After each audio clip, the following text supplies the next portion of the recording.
So, I just can't remember what the name was. Sit there and watch the panel. Oh, Yeah, I heard it was. thank you all. Okay. So what was the question? Was most impressive thing or the best thing? What was the? What do you like? What do I like? All right. Well, I've always sung the praises of the Mott House Tungsten. Please stop that from falling. It's supposed to die. Thank you.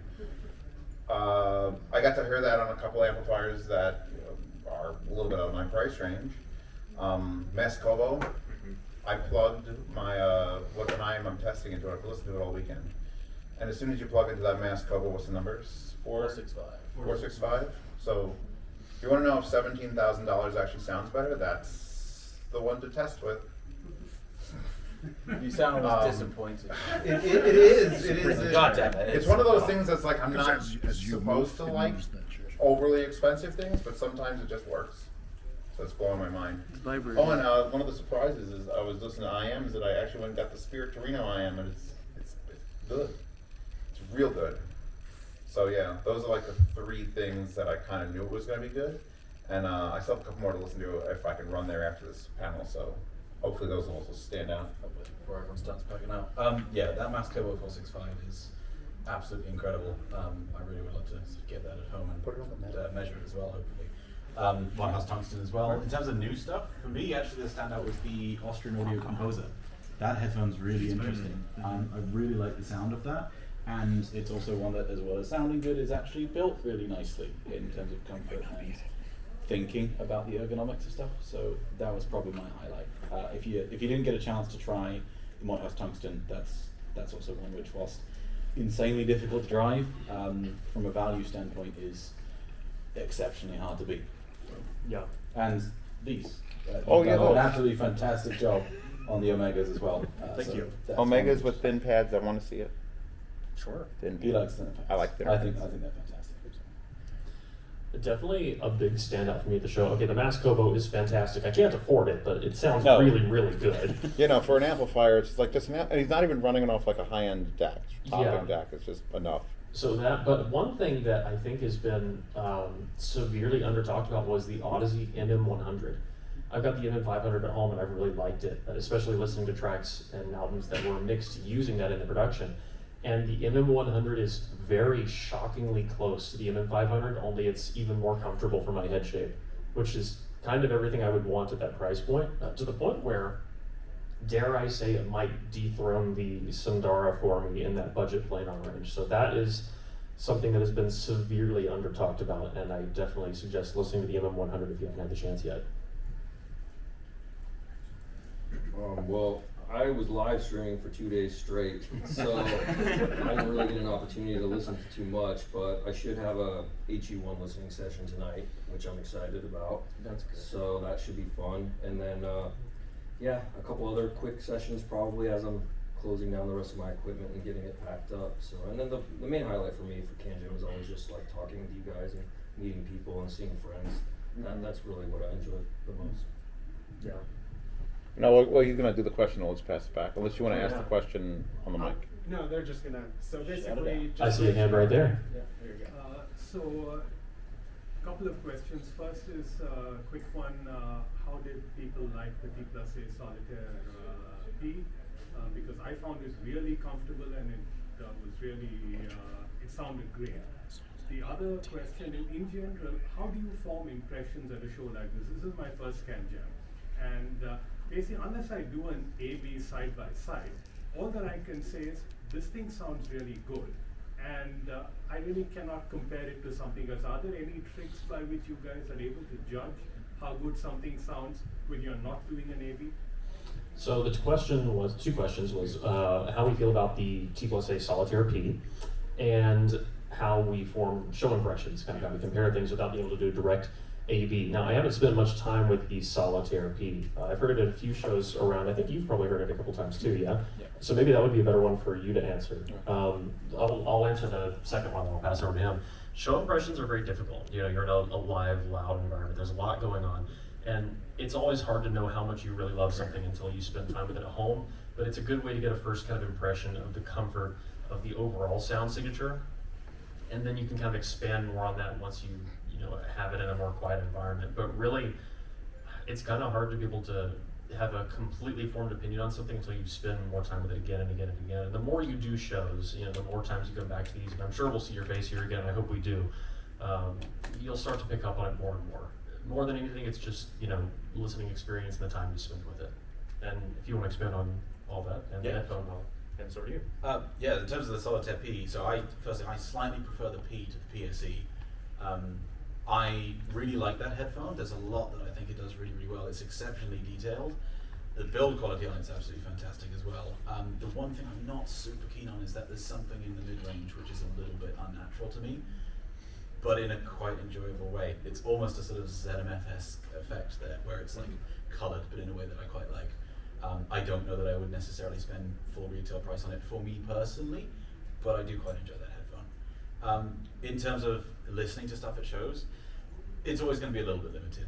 It's a noisy environment, and you're limited by sort of how much time you've got to evaluate stuff. And so, like going back to the Mass Kobo, I've had I think 5 or 6 different people ask me, would you like more, the HM1 from Zeos or the Mass Kobo 465? And I say, I don't know.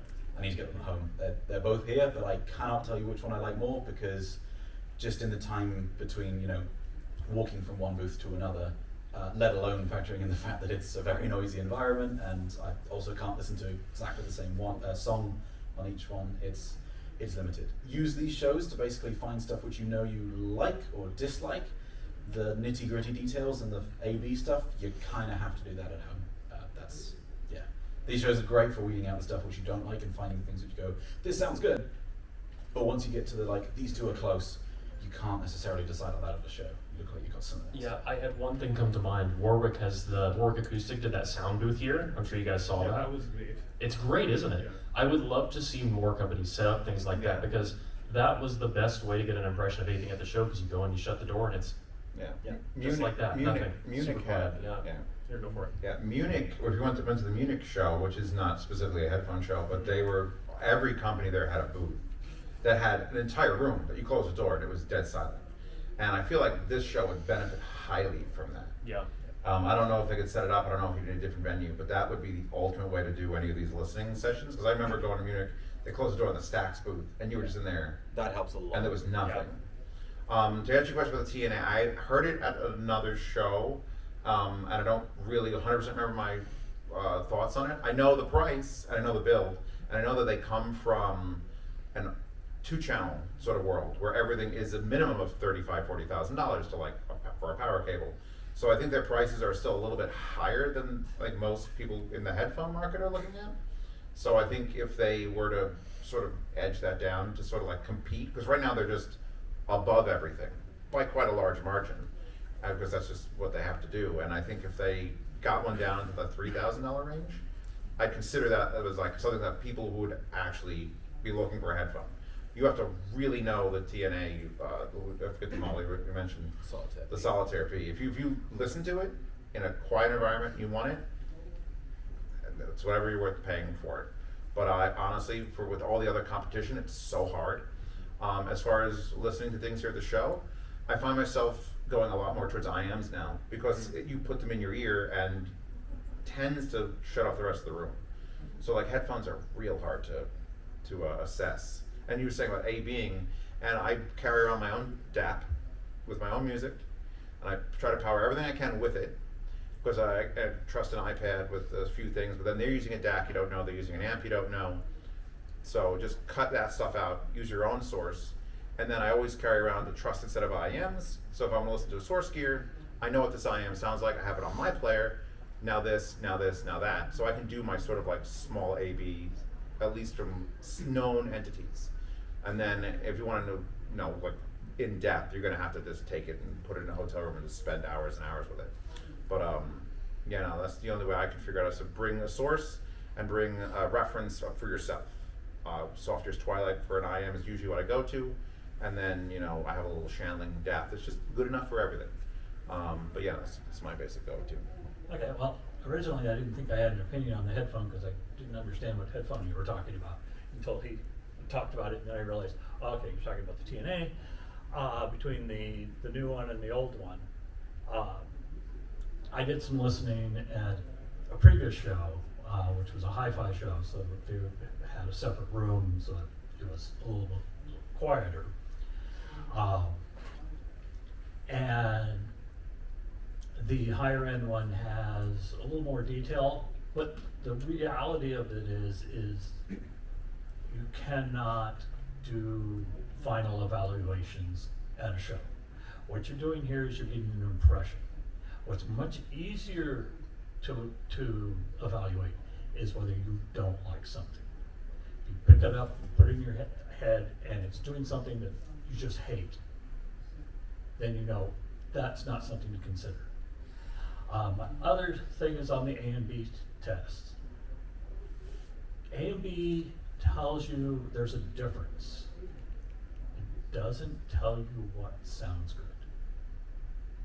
I actually ran some A and B tests back in the 70s, and invariably the audience would pick the worst sounding product because what they were hearing was the distortions it would add to the sound, because they thought, I'm hearing something different. I'm hearing something more with this product than this product. But the truth is what they're hearing is the distortions it's adding. And that can, so ABE just tells you there's a difference. It's great for, theoretical things like cables. There's a lot of people who don't believe cables do anything. So, is it snake oil or is it voodoo? The only way to tell is to do an A/B test. If you hear a difference, then there's a difference. Then you have to step back and try to figure out what the difference is, whether it's improving the sound or drawing back from the sound. And that can only be really done by long-term listening to a product. You just have to sit down, and your key is reference. If your primary reference is electronic music, then really, does it sound good to you? Do you like this sound? Do you not like this sound? If you go out and you listen to live acoustical music and you learn what different instruments sound like, because obviously you can never get that recording of what you actually heard. There's so much that happens in the process of a recording that changes the sound. But if you have an idea of what that particular instrument sounds like, then when you listen to headphones or loudspeakers or electronics, then you can get an idea and say, okay, this sounds like a violin, this sounds like a horn. My oboe doesn't sound like a English horn. It's, because there's a lot of instruments that sound very similar, and a lot of products can blend that. Also, using the best sources you can. You want sources that you're familiar with. You want the highest resolution you can get, because that's going to give you the best idea of if this is doing what you want to do. Unless, of course, it's a source that you evaluate, because then it becomes the thing like a DAC. If you're going to evaluate the DAC, your best thing to listen to on a DAC is a 44:1 recording, because that is the hardest thing to make sound good.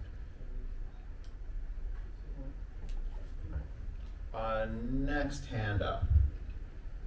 You were first. Okay. Close. We'll get to you. Do you want the mic? Just yell it out loud. Okay, We'll you repeat guys are it. gonna hate me for this question. I hate it already. Okay. You hate it. I'm What leaving. were you least impressed with, each of you? And then I'd love to know if you disagree with any other ones least impressive. Wow, that's not even hard. I told you you were gonna We'll hate start yourself. down the end. So, because we're going to think. So you're on the spot now. All right. Well, first off, to answer your question from before, I didn't get to hear those headphones, but I would say that you can't really formulate a solid impression at these shows. It might be an unpopular answer, but I don't believe you can. Maybe you can with an IEM. Maybe you can with a closed back. But an open back headphone on the showroom floor, there's just no way. find yourself listening at volume levels that you would not typically listen at. And in some cases, as I'm live streaming and I'm listening to people around me, listening to these headphones, and I'm like 9 feet away and I can hear how loud they're listening, they're probably not doing anything good for their hearing either as well. So I think the best way to really formulate whether or not you're gonna like a product is, like some of the other gentlemen said, get it in home or in a showroom floor where it's quiet, a store if you have one locally, you know, and really listen to it. And the other thing too is, you may find you like a product or don't like a product, but then you get it with the proper tube amplifier, for instance, or the proper, you know, amplifier per DAC to find a synergy with that headphone, and the sound is more to your liking. So it's really hard to judge any product on a quick basis. You need time with a product, like weeks, really. I mean, yeah, you can find out if you don't like something initially. Maybe it's the build, the fit, or the finish, or if there's something that really bothers you, like with the treble or the bass isn't there. Sure, you can get some general idea, but I don't really know if you can get a real full impression. And then what was I most disappointed with? Is that what you said? That was the Could question? be You were most disappointed with it? disappointed, least impressive, something that underwhelmed. My lunch today was pretty bad. I was very unimpressed with that. Gosh, that's kind of a loaded question, isn't it? It's a tough one. Yeah. It's tough. I told you, it wasn't a big deal. I don't know. You don't Really, have to answer. I mean, just wanted to throw yeah, it I out don't there. know. I didn't really get to hear a ton of stuff during this weekend, so it was just anything I did was extremely brief. So I don't really have an answer for that, unfortunately. Your answer I for don't your know. favorite and your least favorite would be the same? Yeah, that's because I only one really, thing you listen to? I really haven't heard anything, so I'll have to default to DMS on that. So I actually haven't heard anything too disappointing at the show. I can definitely say for past years, there's been things where I've been like, wow, that was truly terrible. Yeah. But not this year. This year, almost everything I've heard, I've been like, wow, this is pretty good. I can tell you the worst thing I've ever heard in my absolute life, though. It was, it felt like a Fisher-Price toy, but like made of that plastic that if you leave it sitting out on your dashboard, it crumbles when it's in the sun. It's called the TH2+. And it's a, like, you know those little paper piezo drivers you get on like a kid's toy that goes like, meep, meep, meep, it just buzzes? It's that sitting on the opposite side of a big plastic cup, and it doesn't seal onto your head. And oh, I forgot to mention it's like $7,000. It's made for the kind of person who doesn't like either bass or treble. They Yeah. just sort of want something kind of vibrating a bit, but they don't really want to hear what it is. Yes, but at the show, everything's been actually pretty decent so far. So if there was something that was disappointing, I didn't have the opportunity to try it. I'm actually really glad to say that. It's like one of the first times. So the thing which I was most disappointed with, not because it's bad, but just because I was kind of excited and hoping that it was really going to be good, was the Grell phone. There's a lot which I really like about that, but it's got a really big treble peak, which just didn't sit well with me. Oh yeah. So it's not final though, I should say that. So hopefully in the final version before it goes to production, that could get fixed. Because there's a lot about that headphone which I really liked, but I just wish it didn't have that massive treble peak, because I wouldn't be able to listen to it for too long. Yeah, you stole the words, because I was going to say the same thing. I have three things to talk about. The first was the Grell, and I love the design. I know they're fixing it so it could actually fit sort of bigger heads, because I had it fully extended. I know you wouldn't even be able to wear it. Mine was probably. kind of there. It was Yeah. tight. And it was, I heard the prototype last year, like you had to ask, because they weren't showing it to anyone, and that was so good. Like it was like shockingly good, where they had the driver all the way in front, like facing backwards. This one just had a treble peak that was like, please just fix this and it'll be beautiful. So that was number one. I won't talk about that anymore. I also like the way you can plug it on either side, which is cool. The second thing that the Austrian Audio headphone, I don't remember the model number at the time, is one of the most beautifully built headphones I've ever seen. Have you seen all the adjustability? It's beautiful. And it's quite pricey. It's like $2,700, and the sound was just not quite at the level I wished it was. But then again, I'm also judging an open headphone in this space is literally impossible. But I was trying like please sound like the headphone of my dreams specifically did sound that way. It would be one of the most amazing full like package headphones I've ever heard. Their amplifier, by the way, very, very good. Can I say a thing too back real quick? Not to hop on the bandwagon, I'd forgotten, but I do agree with the treble spike on the Grell phone. I'd forgotten about that. Yes, our disappointments are coming back to us. Ruining my day, You know what? Zeos. All right. The actual biggest disappointment is with myself, because I found myself sitting at the SMSL booth and playing with a CD player, and they had the buttons that look like the old tape deck buttons that they have like actual like professional keys, and I just like, man, I kind of want to play CDs on this, and I do not want to play CDs, but it was too cool. I just want buttons back on things that are cool, all right? I just want really cool buttons. So when they add those back, I'll stop being disappointed they're not in everything. Okay, well, as they've all said, this is a really hard thing. And of course, this is compounded by my old age and inability to remember names. But I didn't actually get to hear the growl. I looked at it, I was there, you know, and I sat at the mass drop table, or I guess drop table now, and you know, I talked to them. Still but- mass dropping parts. Yeah. But yeah, by the time I would have been able to listen to it, I had just kind of lost interest, and so I never listened to it. You're disappointed in yourself for not having stuck it out. Yep. To be disappointed. But, one of the IAM booths, which there were 8 million, and a lot of them seem to be just selling the same product. But there was an IAM, and I wish I could tell you the name of it, but it literally sounded like it was out of phase. There was this huge peak in the mid-range. What color? What's the IM? Do you remember? Oh, it was one of those real pretty ones. That's all of them now. Well, their good one was a gold one. Anybody? Was it black, There's so like many- swirly gold? No, it was all like pure shiny gold. Pure shiny. Pure shiny gold. The moon drop? I don't know, there was a handful of those. Yeah, I know, but anyway, We'll get a sketch it had of ours. really Yeah. low bass extension, but it was so far away That it was interesting? that it was like, this has got to be out of phase. That's all I could think. And you know, So there's no way to know whether that is true or whether that is the sound they intended, you know, because that is a thing that can happen in manufacturing. They can reverse the wires. I've had it happen to me a couple times. Yeah. And you know, there is also, you know, only a very small part of the community that actually acknowledges absolute phase. So there's that too. You, sir? I wonder if anybody on the panel had a chance to listen to the Felix audio Envy amplifier, headphone amplifier. It was an upscale audio. They were playing it with an Orrender DAC and Measy Elites. And to me, it checked all my boxes. It was transparent, powerful, musical, by which I mean a lack of any harshness. It was powerful. And to me, it seemed like a great value at about $8,000. So, Felix, we also had one over at the Headphones.com booth. I listened to that a fair bit. Actually, I met in Germany at the High End Munich show. The guys that make that, Lucas, is super passionate about audio and cares a whole lot about attention to detail. I see those guys every year, and I really love what they do. And they actually make some tube amps that go down like into, I think, the $900-ish range is their cheapest one, something like that. Yeah, the Echo. They're great too. Yeah, everything that they've made I've thoroughly enjoyed, and I've never heard bad things about their products. And I think that out of the people that have gotten them, I don't think that I've seen a single one returned either. So I'd say that's a pretty safe bet. If you end up liking it and get the budget for it, then I don't see why not. It's a really good piece of kit, and I think the guys that make it are good people who care about the hobby. Yeah, I'll add to that real quick.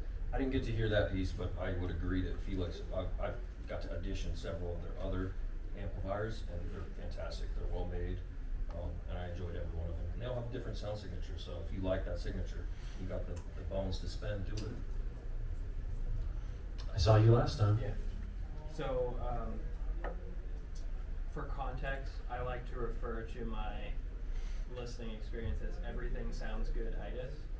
So, I'd like your guys' take on, whether in a show environment, at home, regardless, how to train your ears or train your listening to start to pick apart those differences, pick apart what you like, try to like develop a listening ear, if that's the right way to say it. So there's a couple sides to that. I say that one of the big things is at a show, take however excited you are about anything that you heard and maybe try to cut it down a little bit. Because there are plenty of things I've heard at the show that I thought were amazing, that I got on the home and were like, oh, that wasn't quite as good. And then the other way around, things I didn't like at a show that I got home and after a couple of weeks thought, oh, this is incredible. Sometimes things that have a really big wow factor to them at first are harder to live with. And there is a certain aspect, I mean, I'm sure all of you are familiar, if you get a product, there's kind of that honeymoon phase with it. And then a while you get used to the sound and your brain kind of warms up to it. Something might sound weird at first, and then it kind of settles in. And we get used to things. Our brains are very good at adapting. The same thing happens at a show and it happens at home. One of the best things you can do is have a little bit of variety. Have something that you always have as a neutral reference that you can compare to and listen to things back and forth. Not spend too much time on one, so you don't always get used to something, so you keep in your, kind of neutral place. And the more you do that, the more you'll be able to kind of understand the differences between things and be able to pick them apart when you go to a show. But once you kind of acclimate to something and your brain's always on a certain sound, it can be a little bit hard to, accurately pick apart those differences because you're, in a way, sort of compensating for the sound of whatever you're listening to. I hope that answered your question. I'm just curious for y'all's I opinion.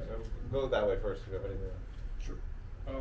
I think it's good to have multiple headphone references, like DMS said. I think that also don't be too hard on yourself to find things that you dislike. Just because things are different doesn't mean one's has to be bad. I mean, there might be something that really bothers you with a frequency response of a headphone that really is peaky in an area like treble and it causes fatigue. That might be something to keep in mind. So if you're getting listening fatigue after a short amount of listening time, that could be an issue to look at. But I would also say you don't have to hate everything either, I mean, all too often I think that in this hobby everybody wants to pick out how horrible things are when really there's a lot of beauty in different products and you can try to recognize those things. And also there's also synergy, right? You find different amplifiers for a different headphone that creates a listening experience that really brings that headphone to life. But I think his answer was fantastic. Have different references that you have. Like I love my original headphone that I've always loved from the very get-go, that really made me fall in love with headphones, was the HD650. So that's one I can always go back to, kind of clean my palate, if you will. I don't know if you like sushi, but if you eat a lot of sushi and then you want to clean the palate for another roll, you get a little ginger in there, Audio is the same thing when you're listening to speakers, headphones, jacks, amplifiers. You almost have to have a clean your palate phase to try to, because your brain does adapt and it makes things sound better as you listen, because we're pretty incredible, human beings, so we can do that. HD650 is amazing. Yeah.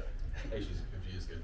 Underrated, I think, which is a weird way to describe it. But yeah, don't worry about everything sounding good, because quite frankly, it's actually really quite hard to find like outright bad sounding stuff nowadays. There really is not that much genuinely bad stuff. Most things, if they are bad, it's not because they are bad sounding, it's because they are bad value in comparison to what you could get for the same price. That's the thing.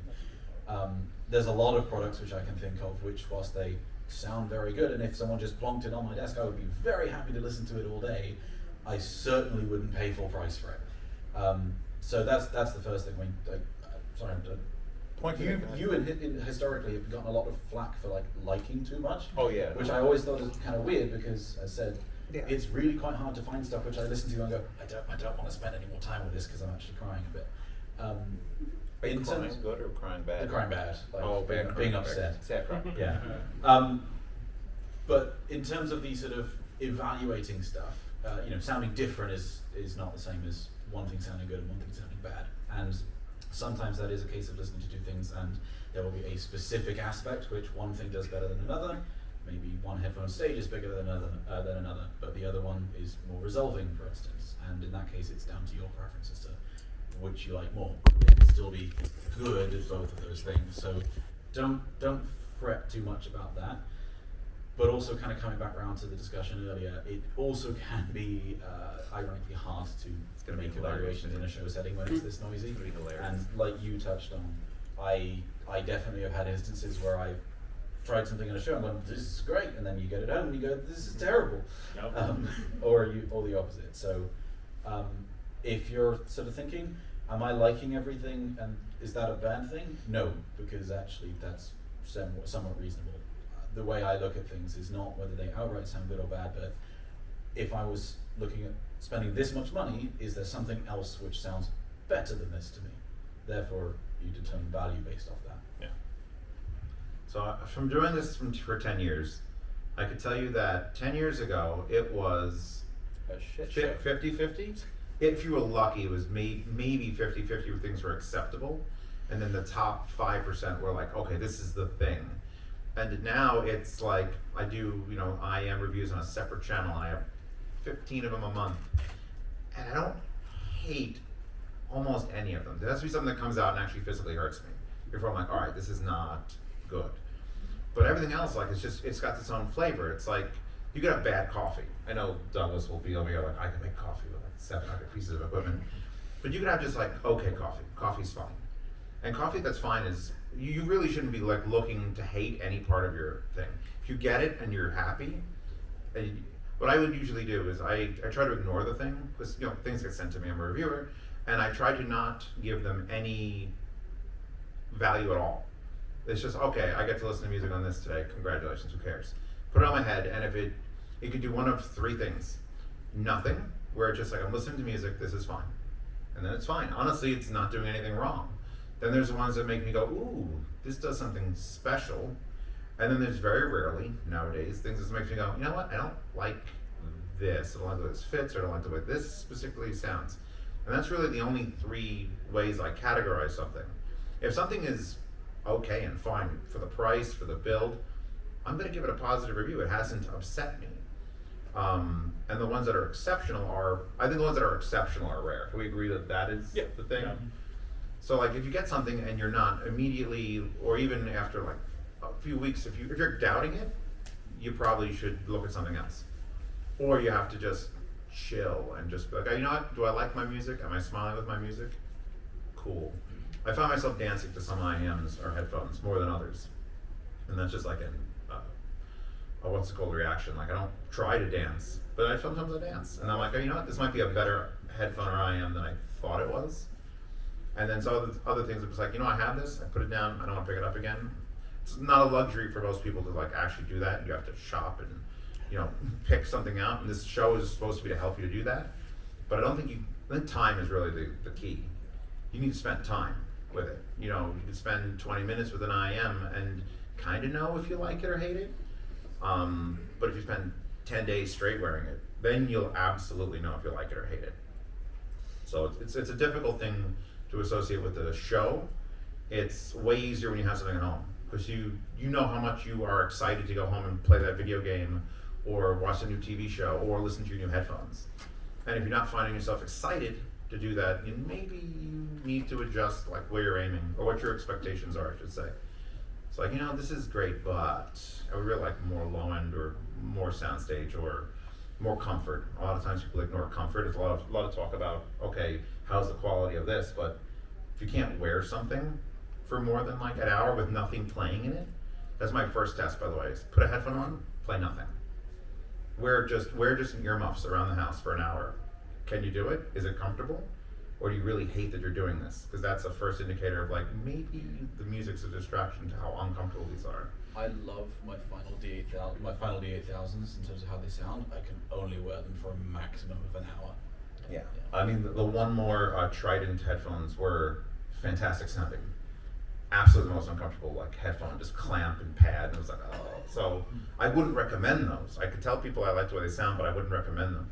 It was comfort first, then sound quality a very, very, very close second, and then all the other things, price to performance and the features third. But yeah, hope that don't hate things. It's okay.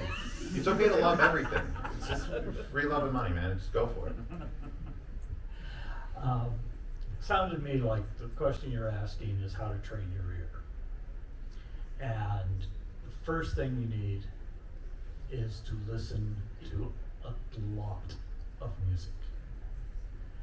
And to add to that, as I said earlier, reference is key to training your ear. So listening to live music, going to concerts, preferably going to acoustical concerts, but even rock and roll concerts, if that's what you like, that's going to teach you, that's going to give you an experience, because the point of it all is to give you that emotional experience you had. what you're trying to do in music reproduction is rebuild the performance that the musicians originally did. And you're trying to take that emotion and communicate it to the listener. You know, like they said, system matching is key to everything. So it is really true that one speaker may not work with one amplifier. They can be totally compatible. Most of us here, we have a whole lot of different reference headphones, and a lot of it is for different types of music and different types of occasions.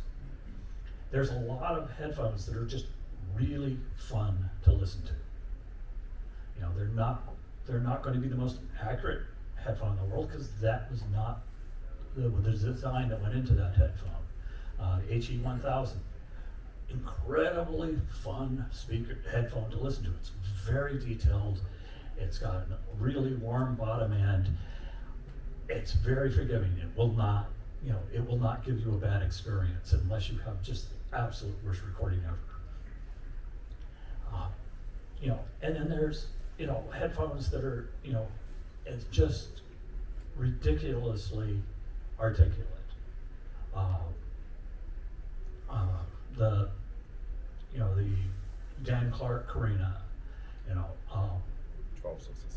yeah, there's just, my HE6, which is one of my reference headphones. It's, you're looking at something that's going to give you an experience that sounds like the original experience. That's both good and bad. There's, again, a lot of really bad recordings out there. And so they're going to, if you play back a low resolution source on a high resolution playback, it will sound worse than if you played it on a low resolution playback. It's just, that's the way it is, because the low resolution playback is more forgiving. So, if you want to train your ear, do a lot of listening, do a lot of different music. You need to expand your music. The very best headphones, my favorite headphone manufacturers are these guys who have thousands of different bands that they listen to. They listen to orchestral music and folk music and jazz and rock and heavy metal and grunge and death metal, because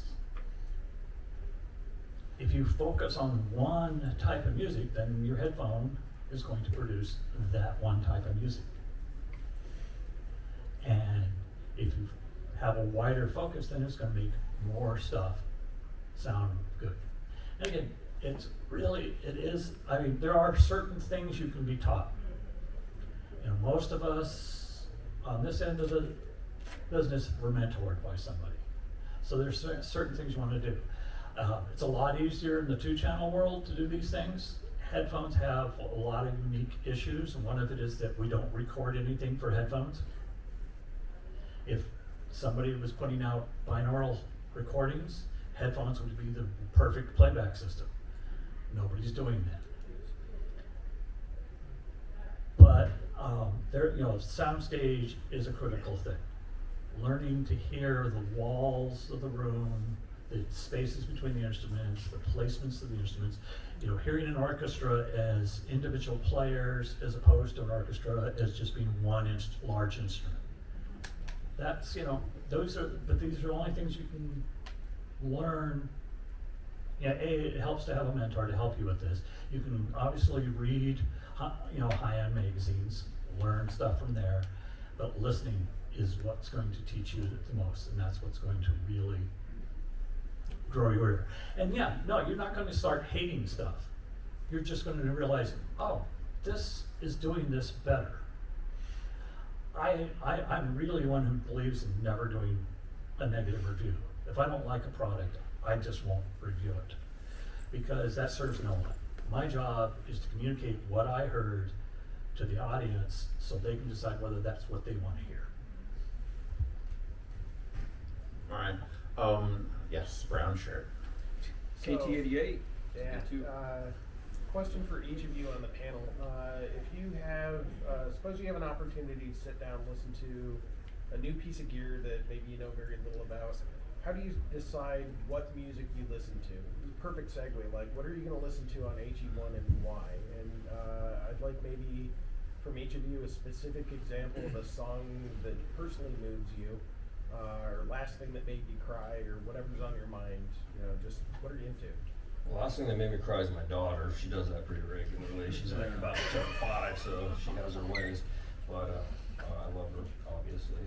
So for me, I build playlists. I do everything through Qobuz and Tidal, and then I implement it all through Room. So I have several playlists. I have playlists built for Soundstage. I have playlists built for instrument timbre. I have playlists built for just me to enjoy like music that I grew up with, that I've listened to thousands and thousands of times.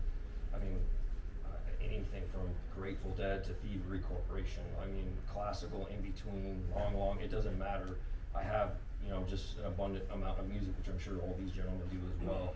So I think one is just become extremely familiar with the music, one that you like to listen to, and kind of just get a feel for it and keep listening to it, but also maybe incorporate some stuff that you're unfamiliar with in there.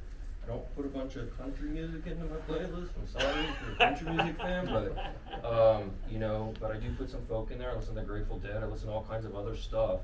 So I just think variety, and I think also from your question earlier, some headphones play really well with metal, but I would never listen to classical on those headphones, so there's just, there's variety. So I guess just build a playlist and become extremely familiar with it, listen to it hundreds of times. Did that answer most of your question, or did I miss a part? Well, more or less. I mean, I'm kind of interested in individual methodology. Like, do you know which playlist you're going to pick? I always start with I always start with my most old school one that I first created when I started doing this with speakers and headphones. So I start with that, and it's got like some of my favorite tracks across several genres of music, from rock, pop, EDM, classical, metal. I mean, really everything but country. Sorry, country. That's just not my thing. Yeah. So that's kind of how I do it. Honestly, a similar way.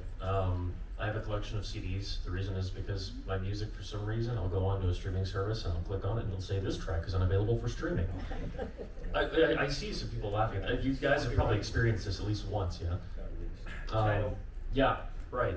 So I have a collection of CDs for that, just because I know they're never going to change. I put it in, it's always going to sound the exact same way. And there's just, again, a massive variety of stuff. So I like to go to the orchestra a lot. Now I live in Buffalo, so I go see BPO a lot, but I've seen LSO before and stuff like that. So there's a few recordings of like Tchaikovsky I really, really like. Some Dvorak, that kind of stuff. But the last track that meant a lot to me, personally, was, this is kind of funny, but it's called From Past to Present, and it was from the Skyrim soundtrack. It's a really good one. And that, I don't know why, but that's always done something special for me. Probably because that was from a game that I played growing up, but I think that soundtrack was recorded, I don't know if it was by LSO, I'm pretty sure it was though. So really, really incredible recording in Korean orchestra. So for me, I will start by basically just listening to whatever I've been listening to most recently, purely because that's when, well, whatever you're most used to in that moment is when you'll notice a most obvious difference. So you'll listen and go, oh, this is different from whatever I was listening on yesterday or 5 minutes ago or something. Then I've got a sort of playlist of individual test tracks, which I use for specific things. So regardless of whether or not I like the track, it just shows something quite clearly. So like You and Me by Alt J is really good for testing Soundstage. That's a great one. Yeah. That's a really good one, because it's not a binaural track, but the way that the sort of spatial information is presented is quite interesting, and I find is more obviously different when it does change.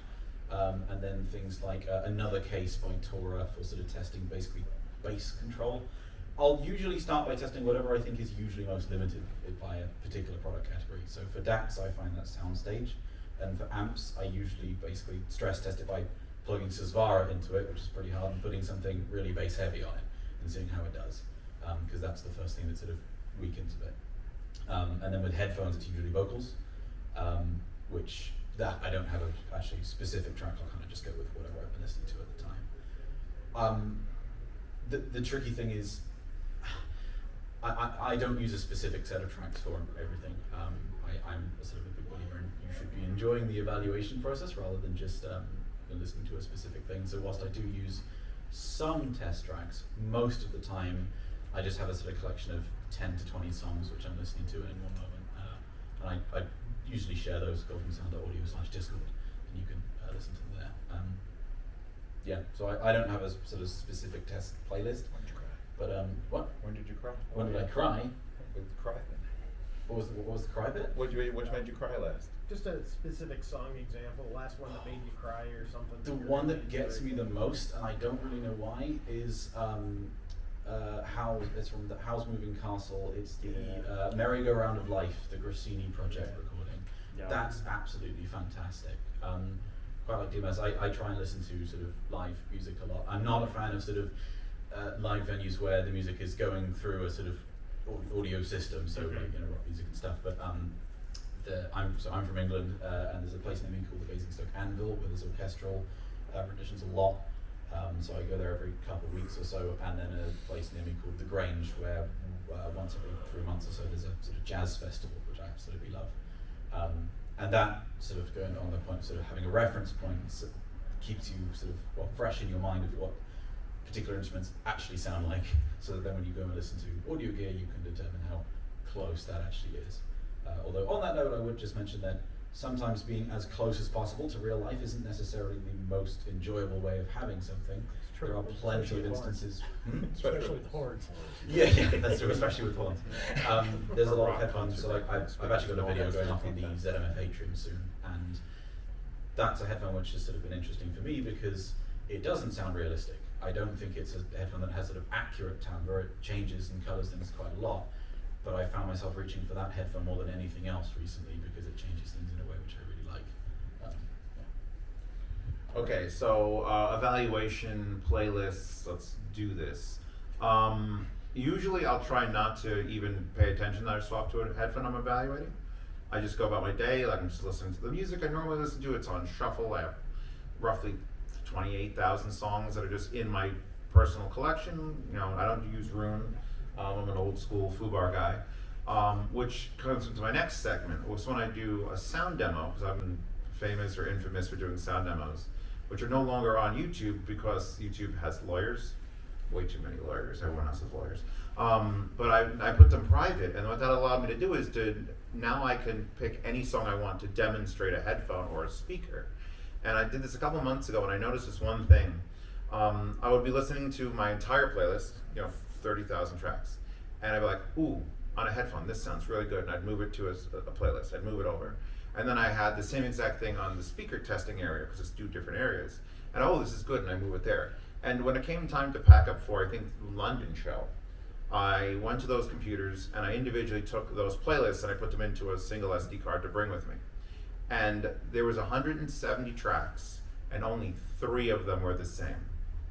So my enjoyment of how a speaker presents sound and how a headphone presents sound is the ultimate. I'm sure if I just combined them, it would be fine, but the things that I was finding worthy of listening to on a speaker and going, I have to show you this, versus a headphone, turned out to be very, very different. And I can't even describe what they are, because when you shuffle all the music together, it's like, oh, this is all great tracks, all well recorded, all showing like this part in the song where you hear the cymbal, it's just so far away, and it's amazing. And David Chesky stuff shows up.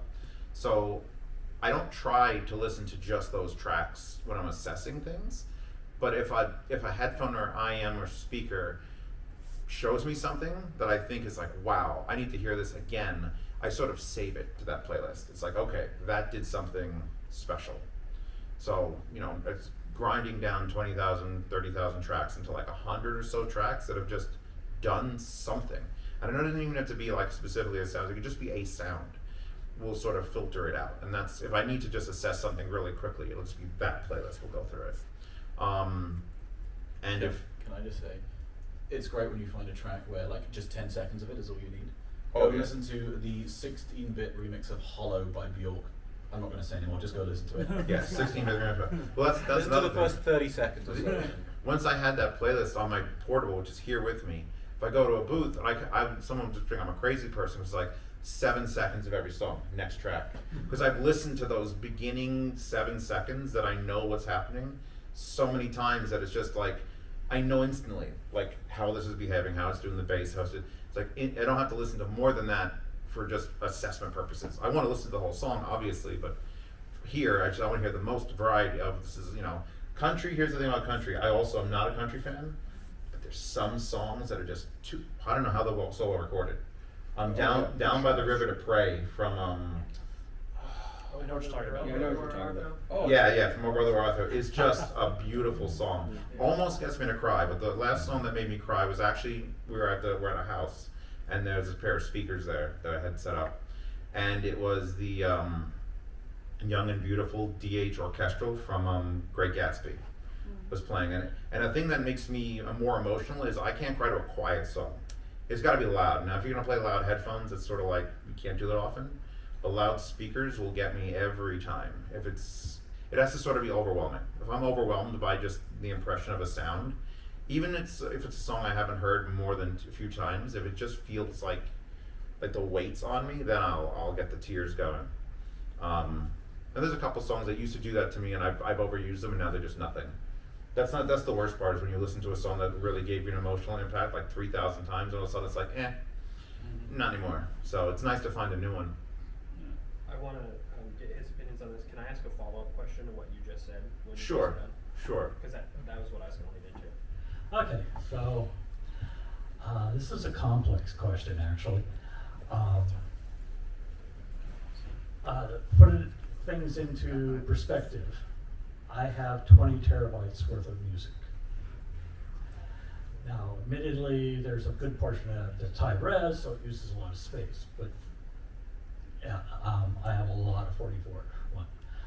In fact, just as a funny event, back in the early 90s, a friend of mine came to me and said, I need African tribal rhythms.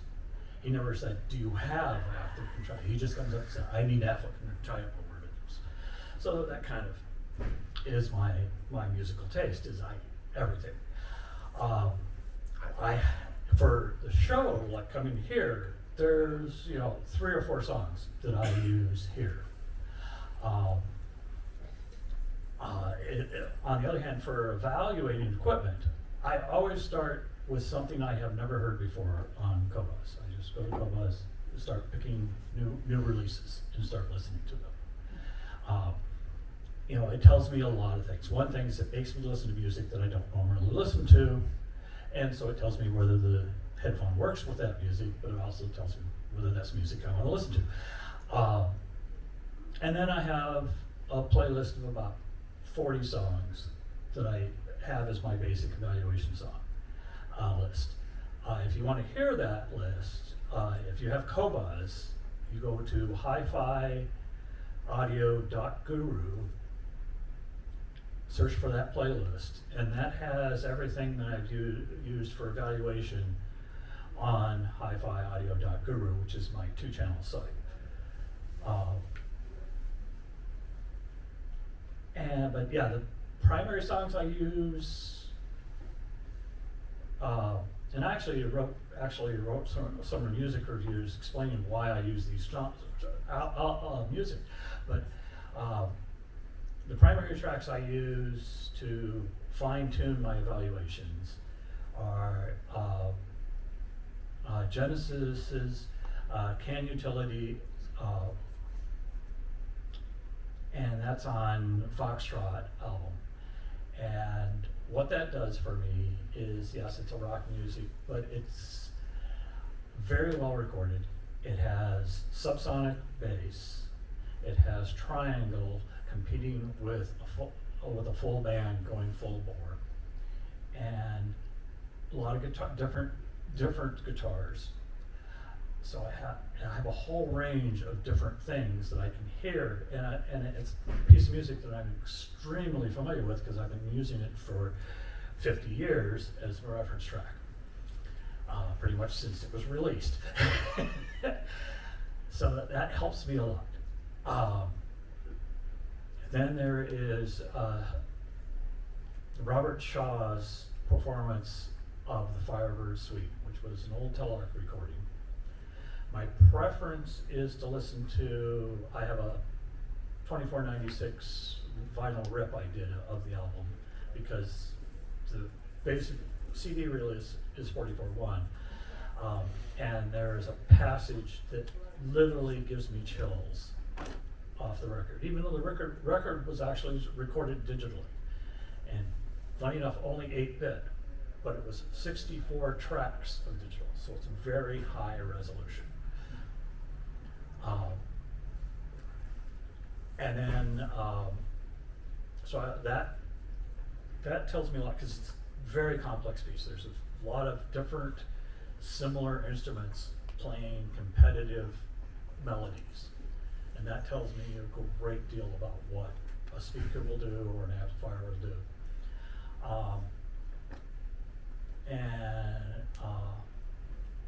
Have they made you cry? Like, have you listened? Now, Yes. You've done it for 50 years. Does it actually make Oh, you, absolutely. I mean, if the gear does it. if the gear does it? So is it, how often is that nowadays that like setup will do that? Probably once every 3 or 4 months. That's more than most. We're Yeah. running out, so. Okay, I'm sorry. No. If you, what's the Yeah. last thing that made you cry? Was it Well, that track? Yeah, that would be that track. That would be that track? Yeah. All right. And there was like one little Yeah, half. so just to tag on to what you said about getting tired of something from listening to it too much. Yeah. So I'm a bit nervous to establish like test tracks per se, because I tend to get sick of music if I listen to it, even if it's my favorite song in the world. So do you guys have any way to like combat that? I mean, when I pick the tracks for my list, it's not music. It's just so I'm shuffling the 30,000 tracks. It's just this one. I don't know what it is, and maybe I know this track, but or it's just in the list, and it's like, so I can't get sick of a track. I might learn to love a track actually, because I wouldn't normally have listened to it. So I'm just sort of keep the tracks you really love and don't put them as, I would say don't use those as reference, because loving something, you'll wear it out. You just will wear it out. Anything with that? I was just literally just going to say that's part of the reason why I don't have a fixed test tracks. You can use a lot of different music to test lots of different things. You don't need to keep it the same all the time, and that way it keeps it fresh and enjoyable. I just keep a lot of CDs, same thing, but I have a set sort of list of things I go through, but they're things that I'm okay with listening to regularly. I don't get as bored of music if I listen to the same tracks again and again, but at the same time, there's enough CDs in the collection that it doesn't get too monotonous. Yeah, I think Zeos hit on it earlier too. I think from within those test tracks, you don't necessarily have to listen to the entire track. Like Pink Floyd Time, you might be listening to the opening of that song, the clocks and the chimes, to see how that displays like the treble and the speed of the entry of that song. Or, you know, you pick your song and what it is, right? But so you don't necessarily have to ever get tired of it if you're not listening to an entire song. You can choose to listen to that entire song. But then I also think another thing that Zeo said that was a good call out is you have to also just listen to music aside from your test tracks, and that's part of the fun of this hobby, right? Where it's really, at the end of the day, we're doing this because, well, hopefully we love music, right? It's not always about the gear. We're just trying to find the gear that brings us that delightful listening experience, right? So, you know, go on your random music searches or open up an old CD book you haven't looked at since high school. I know I do that still. I got all my CDs. I'm like, oh, what do I got here? Nirvana, cool, let's rock, you know? So it's like, whatever, you know? So I think that's the way to do it for me. Yeah. So unfortunately we're out of time, but please join me in thanking the panel for everything they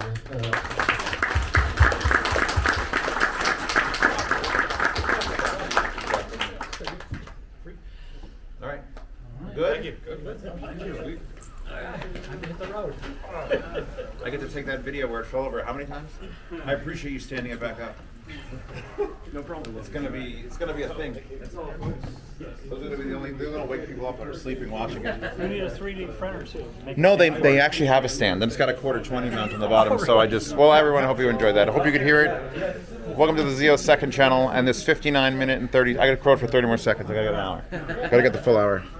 What was the first question? Because I didn't get to record the very first question. I forget what it was. Oh, that was the what did you like? What did you like at the show? That was the what did you like at the show thing. Look at these guys. You didn't ask anything. What was your question? I was going to. I didn't get a What is chance it? when You I asked me. time. I'll answer it. I was gonna say, what's your listening preferences? Are you a bass head? Do you like more neutrality? You know, are You detail can't monster? be a reviewer and like anything specific. I mean, here's the thing. I think the emotion of music comes in the low end. Like I've never cried to violins. I know DMS says he has the more emotion for the highs. I don't feel the emotion unless there's something in the chest doing things. That is a preference. God, my face is so big. Oh, I was zoomed in. Never mind. Okay, let's zoom the hell out. Yeah, no. So I think that's an irrelevant question because it's just music. It will vary, and I'll have a song that has no low end, then I'll have a song that has nothing but low end, then I'll have a song that's high tempo, low tempo. If you have a very specific preference, you shouldn't be a reviewer.